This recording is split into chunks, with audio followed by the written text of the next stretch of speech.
Деветте камбани в новата камбанария на Църногорския манастир Свети безсребърници и чудотворци Козма и Дамян са уникални за страната ни, защото са свързани чрез сложен механизъм, характерен за светите обители на Атонския полуостров.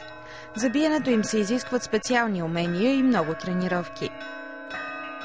И толкова различни по големина камбани, разположени всяка една доста.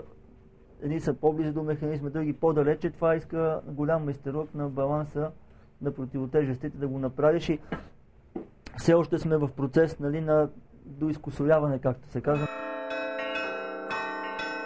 Камбаните тежат общо 3 тона, монтажът им отне цял месец.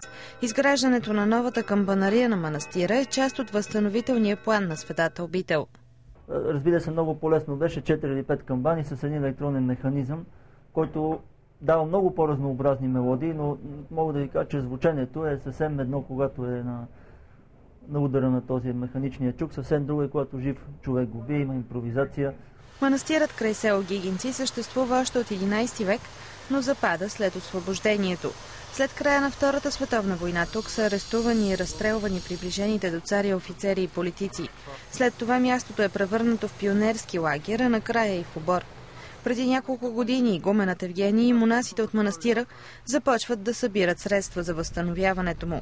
Правим нещо да остане за поколенията, не правим кокошарник. Вижте Рилския манастир как е правен в една много по-трудна епоха, когато нито техника, нито технология, нито тия ресурси. А какъв манастир не надминат остава, някак изоставаме от нашите предци. Заради това дело отец Никанор се е отказал от успешна кариера на Ню-Йоркската фондова борса. Аз бях по-рано финансист, но финансисти много, а за жалост монаси малко.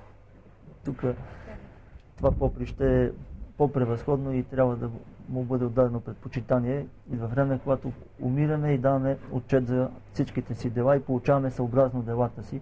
По-добре тук последен в манастира, отколкото първи в града. За TV7 Вера Стоянова.